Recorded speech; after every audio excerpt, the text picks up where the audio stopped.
Let me ask you a question. Have you got big goals and dreams that you've been working on and you feel like they're taking so long? Yes, today I'm going to share ways on how to be patient while pursuing your goals and dreams.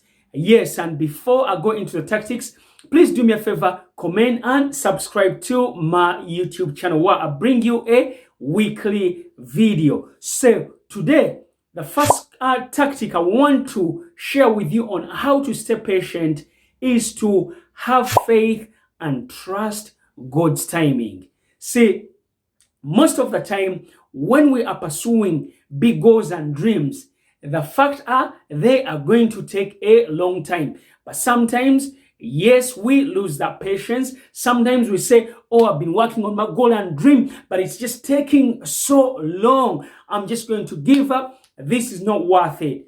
But let me tell you something. Once you get to the finish line, once you stick with it, in the end, it will be worth it. Yes, I know in the moment when you're in the pain, you may think that it's not worth it, but let me tell you something. Every little thing that you do will be worth it. So the only question you gotta ask yourself is, am I showing up every day towards my goals and dreams? See, when you trust, when you have that faith that things will work out, then guess what? It will give you a peace of mind knowing that when the right time comes, then guess what? Things are going to happen. So for the best way to practice faith is to trust God's timing. Yes, I know we want everything on our timetable, but guess what? God also has his own timetable. And I don't want to impose my faith on you, but you can call it God, you can call it this higher power, you can call it whatever you want. But remember, this higher power, this something that created all things, knows when your goal and dream will happen. You just have to have faith. You don't have to see it with your naked eyes. You just gotta believe it. That as long as I keep working on my goal and dream, then guess what? It is going to happen. So I want you to trust God's timing. Yes, I know it's easier said but easier said than done. But guess what? That's one of the benchmarks that's going to lead you through those times when you feel like you're losing your patience, when you feel like you want to quit. Tactic number 2 is I want you to accept whatever you're going through. What am I talking about? See, when we are not patient, we have so much emotions that are going on. See, have you ever waited for something? Sometimes it could be even something so tiny. It could be, have you ever put food in the microwave and you're so hungry, and sometimes you just keep checking on it. It's sometimes you feel those emotions, rising. You're in traffic, you lose, patience.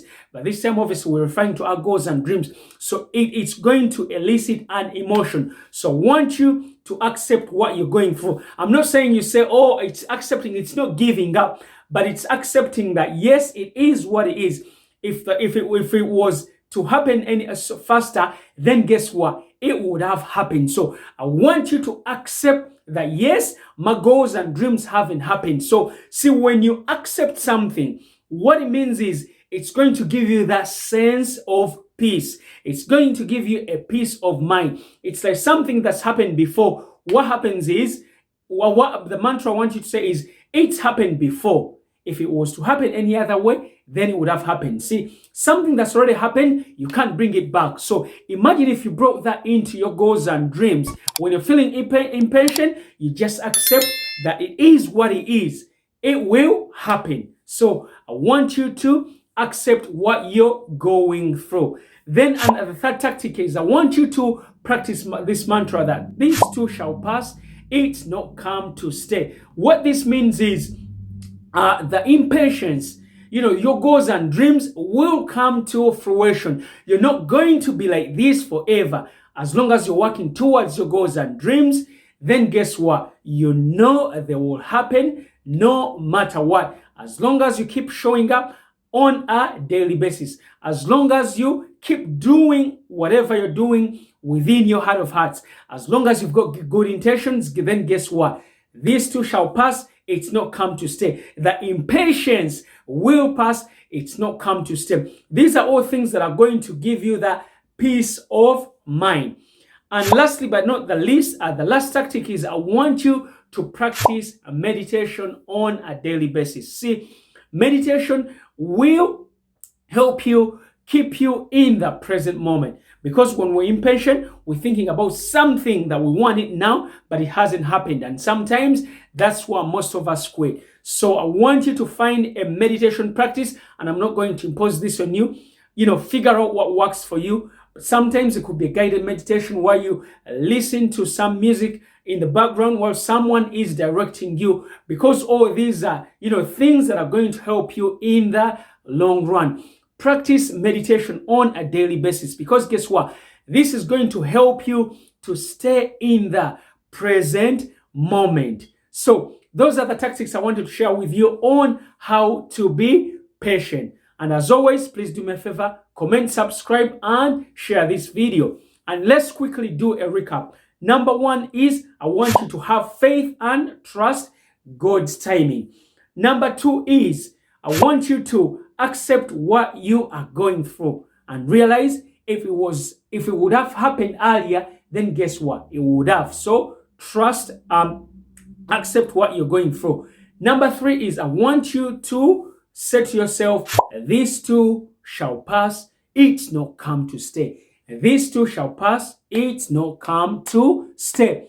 And lastly, but not the least, I want you to practice some meditation.